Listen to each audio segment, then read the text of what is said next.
Greetings and welcome everyone to the Community School Partnerships Matters presentation. My name is Bel Reyes and I have the distinct honor and privilege to serve as the Executive Director of Innovation Bridge. We are a community-based organization located in Sacramento, and we serve in partnership locally, regionally, statewide, and across the country. We're thankful to have worked in close collaborative partnership with the San Juan Unified School District over the past several years.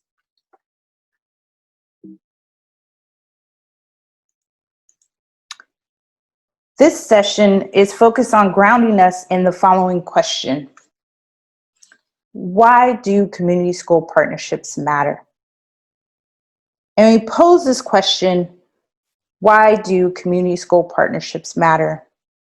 From your respective role, whether that is as a teacher, administrator, superintendent, parent, student, school counselor, or any other role in which you come to service and be a part of the San Juan Unified School District.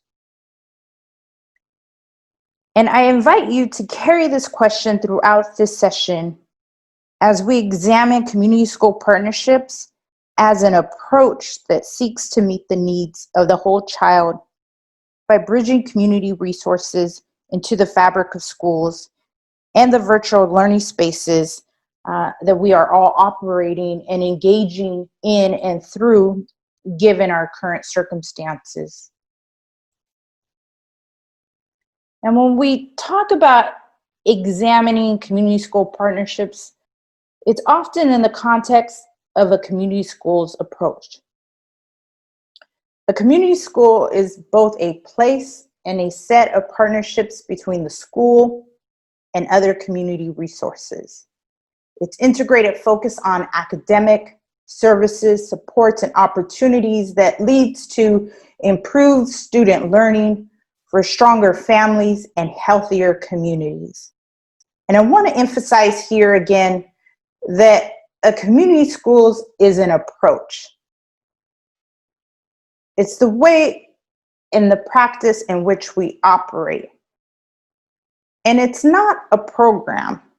And it's important to make that key distinction. A practice and an approach is what describes a community schools. And again, it is not a program.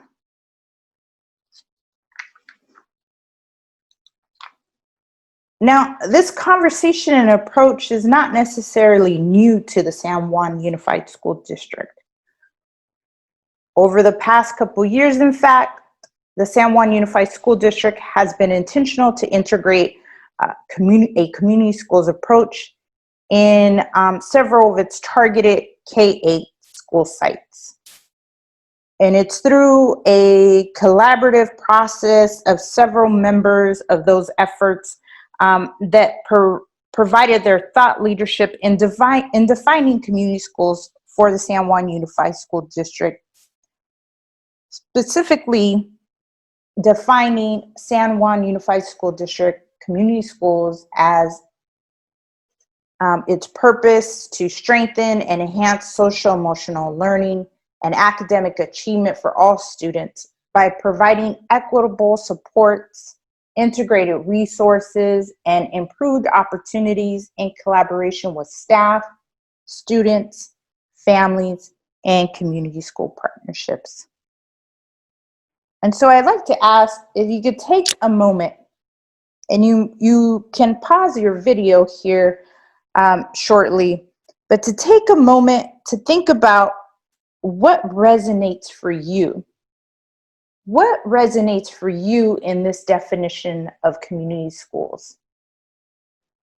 And again, I invite you to pause your video if needed, but to think about what within this definition of community schools resonates for you.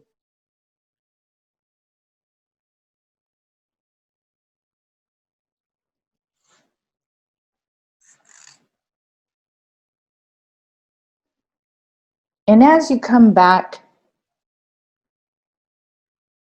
one of the things that resonates with me is the opportunities and collaboration with staff, students, families, and community partnerships.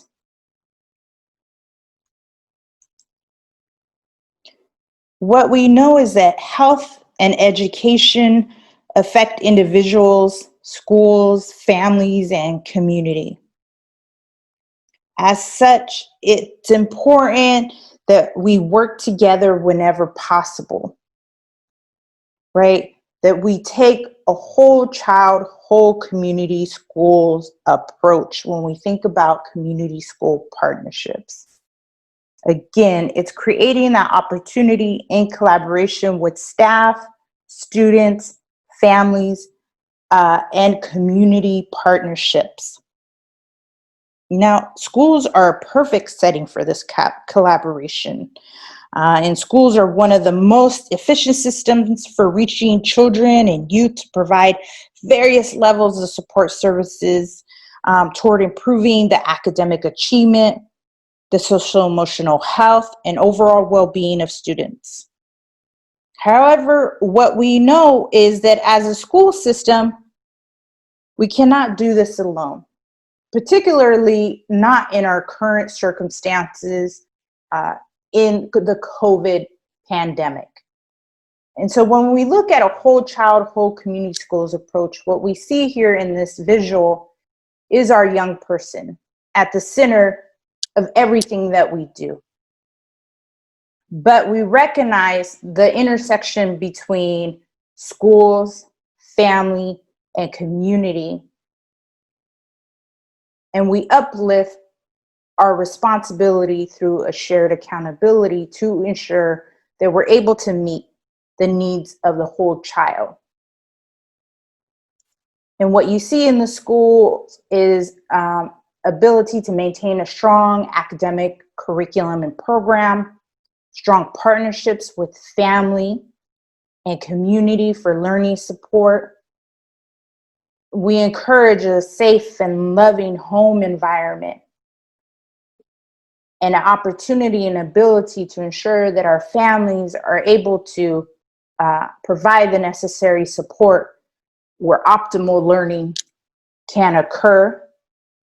And in our community, there's opportunities for partnerships with post-secondary universities and colleges and opportunities, our spiritual and faith communities, the city and parks and recs, or enrichment programs that are providing services and engagement opportunities for our young people and our families alike. Various nonprofit community organizations that offer vibrant, culturally responsive and relevant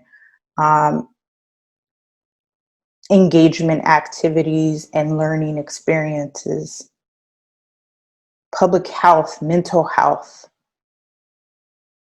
In the community, we also have our business sector and employment development department, which we know is a critical and important factor given current circumstances, as well as county human assistance and services, and various social groups to be able to address that social, emotional support that our young people need to thrive and become engaged young leaders, not only within the school context, but within the home and community environment.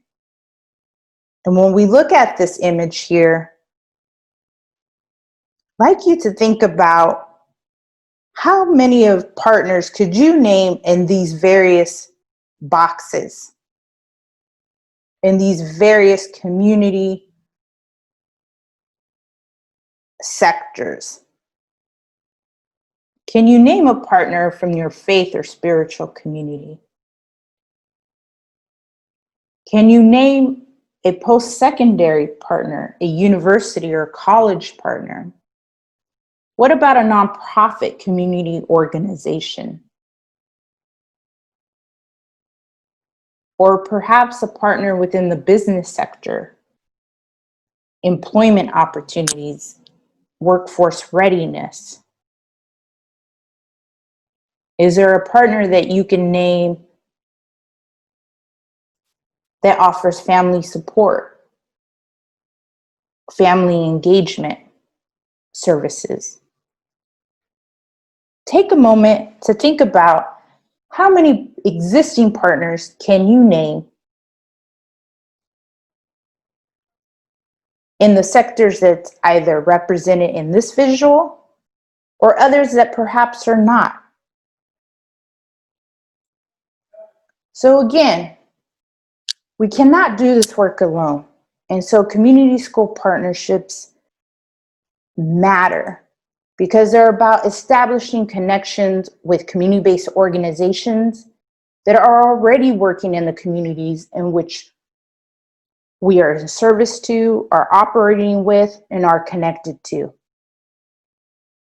Those communities in which our young people and families identify as their lived environments. Community school partnerships are also responsive and culturally relevant, providing those direct and meaningful, authentic connections to the community. They also offer an in-depth understanding of the needs and the challenges that our young people and our families may be experiencing. And this matters particularly, again, during current circumstances.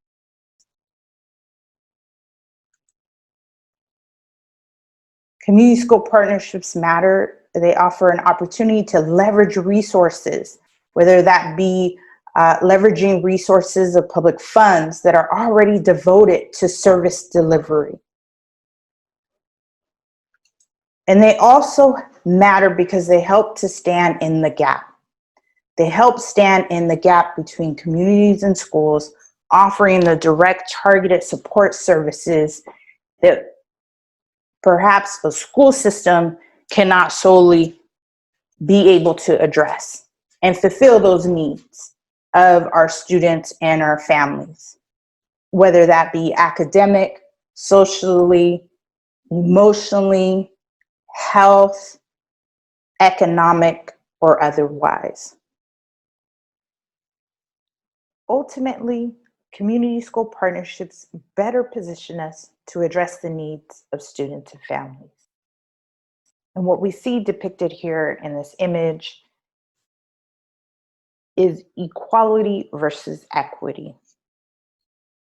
When we talk about equality, we absolutely recognize and acknowledge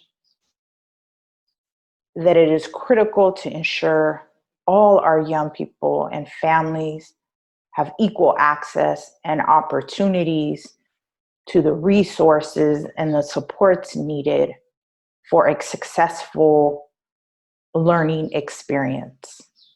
However, what we know is that some of our students and families need a little bit more support, need a little bit more love and care.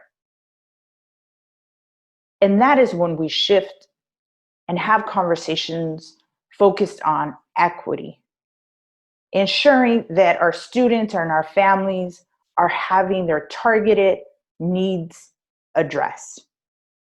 In other words, it's not enough to mean well. We must do well and ensure that our primary attention is on addressing the conditions that create inequities within our educational systems, within our classrooms, within our schools, within our virtual learning spaces.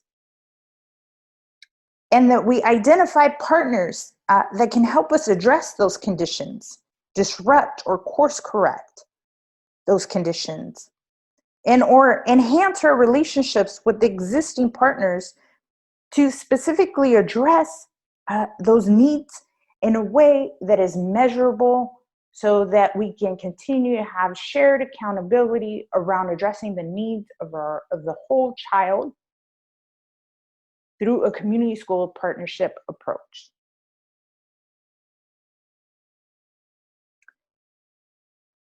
And so I pose another question for you here and ask you to think about what might this look like in our current context of distance learning? What might addressing the needs of students and families look like in our current context of distance learning? What would it look like, or what does it look like with an equality lens versus an equity lens? And I ask you to take a moment to do a bit of a journal write or jotting down on a piece of paper that you might have readily accessible, to just take a moment to think about what might this look like in terms of addressing the needs of our students and families through an equality and equity lens. And feel free to pause your video to take a moment to just capture some of those thoughts.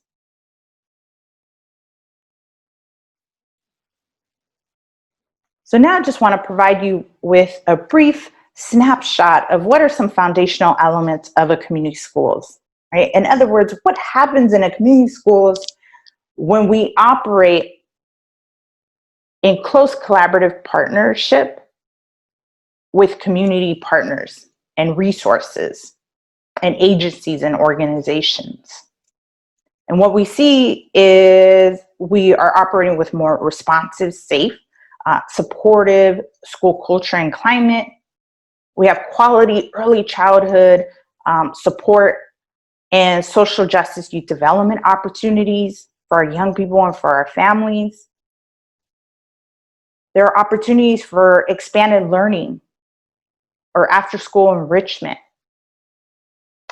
There's meaningful family and community engagement with shared leadership. And we have culturally relevant whole child education and health support. So again, here we're addressing the needs of the whole child and addressing the needs of our families. And ultimately, we have results-based partnerships. So this really speaks to that shared accountability. We're targeted and purposeful in addressing those needs of our students and our families, but we're also recognizing that they have to be aligned with our targeted goals, mission, vision, values, so that we're seeing the results and the impact to improve the educational experiences of our young people and our families alike. And so now want to just have us take a look at some of these foundational elements of community schools by viewing a short video that encompasses them all, and that I hope creates just a better picture for you in terms of community schools and why community school partnerships matter within that culture and environment. Fire and wonder. Every child needs nurturing and care for their light to shine, their fire to burn, and their sense of wonder to expand. But right now, our city remains divided by predictable patterns, high rates of violence, and a lack of connection. And in the middle of it all, our students are falling through the cracks. Too often, kids come to school in a state that interferes with learning, carrying the baggage of fear, hunger, physical pain, and psychological distress. It's only by coming together as a community that we can create thriving students that will rise to meet their full potential. That's going to take work. It's going to take a change in mindset. We must break the system built on division and build in its place a new model that connects individuals, neighborhoods, and institutions together. It can only reach its potential if we help our children develop the skills required for success in school, success in career, and success in life. The goal is to nurture thriving students. The method is the community school. Community schools are welcoming, fun, and attractive spaces for the public to use before and after the school day. In this model, the school acts as the hub of activity, working with public and private partners to use all the assets of the community in the service of children. Social and human services are not seen as extra or complementary. They are integrated into the fabric of the school as an essential part of its DNA. Every community school is different, but all community schools provide a safe, healthy, and supportive environment for students. Collaborate with community partners to enhance learning and create opportunities for students. Develop the knowledge and skills needed for students to succeed in college and career, and access to crucial support systems, such as housing, language learning, and employment. The road is long and the work is hard, but it's the most important work there is. And as we come back, we want to shift in terms of how do we remain responsive and relevant when we talk about community school partnerships, and how do we operationalize community school partnerships in a time of COVID? This is our current reality in our current circumstances, knowing that we can't do it alone, and that partnerships with a purpose are critical to the success of community schools, right? They're critical to the success of the experiences of our young people, our families, our staff, our administrators, and other wonderful folks that exist on our school campuses for a number of reasons, particularly now when we're experiencing challenging times. So how do we remain responsive and relevant?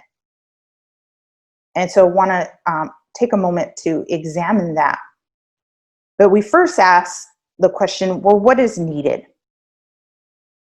What are our students saying?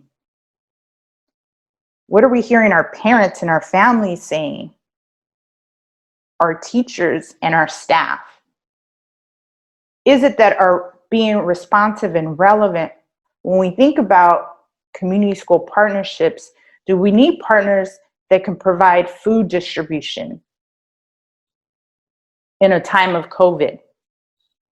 And I would even say pre-COVID and post-COVID.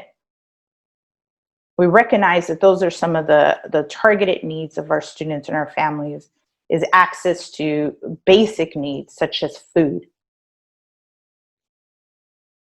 Is it that there's a need for assistance with the billing, whether temporary or long-term? What about school supplies?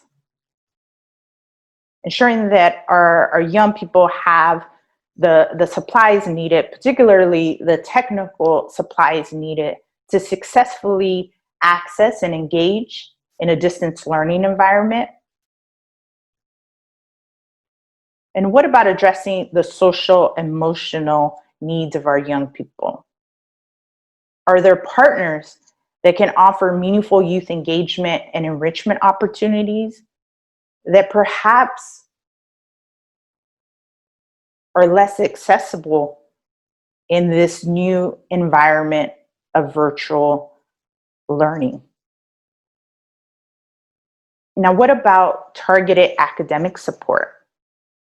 Are there partners that could kind of stand in that gap to provide the targeted academic support that's not necessarily readily available to our students through our various distance learning? Are there partners that can support us and provide that additional support that may be needed? And what about partners that can help support the wellness, the healing, the spiritual and social emotional support and needs of our young people and our families, as well as our teachers, our administrators, our staff,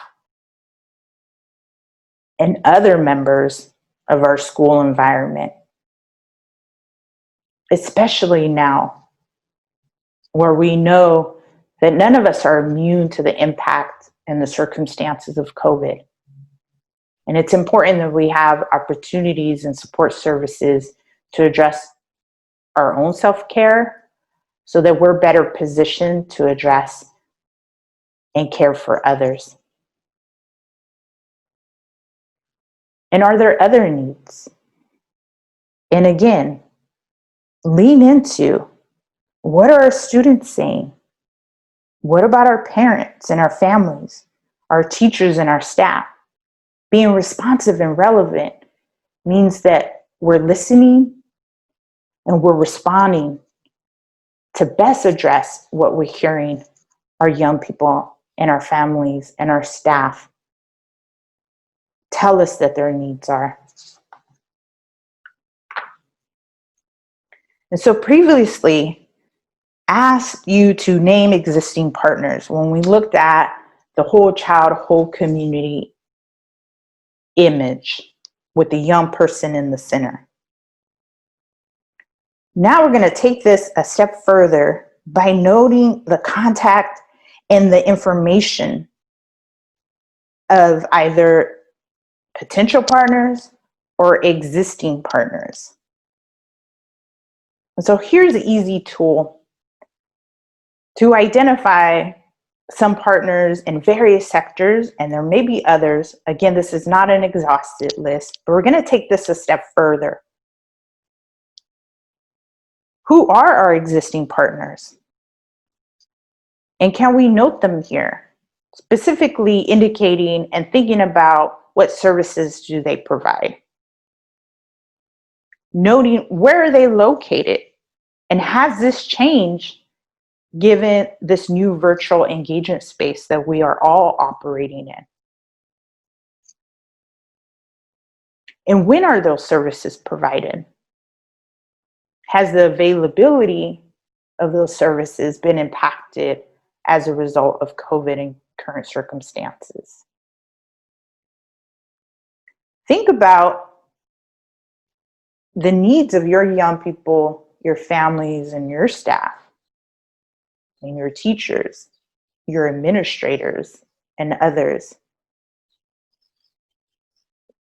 What partnerships are needed? And how can we connect and ensure those services are provided during distance learning for students, parents, teachers, staff, and others within our school district? Because what we know is the need still exists, and in many ways, it's exacerbated as a result of COVID. And so here is an offering of a tool to where we can jot down and identify either existing partners, the services they provide, the location, and noting when those services are provided. And also identifying the needs of what services are needed to address what those needs are of our students and our families.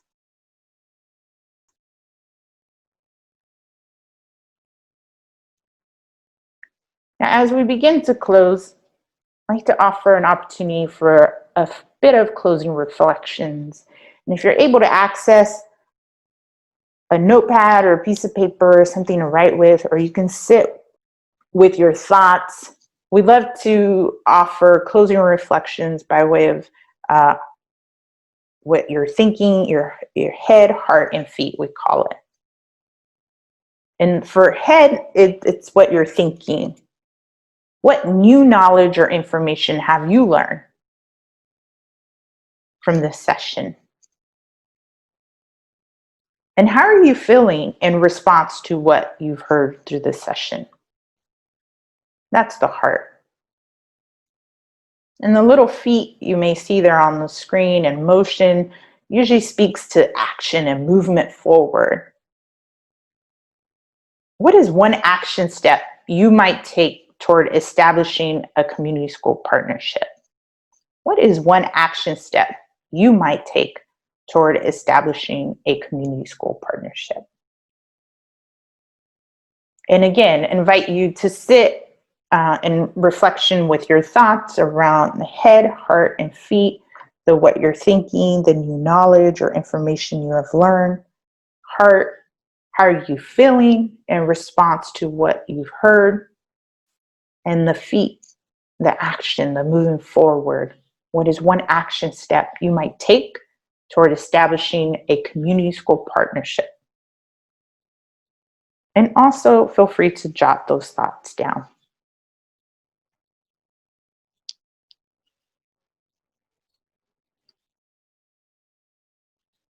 And in additional closing, just want to take the opportunity to say thank you. Thank you for joining me in this conversation around community school partnerships and examining why do community school partnerships matter? And why do they matter to you?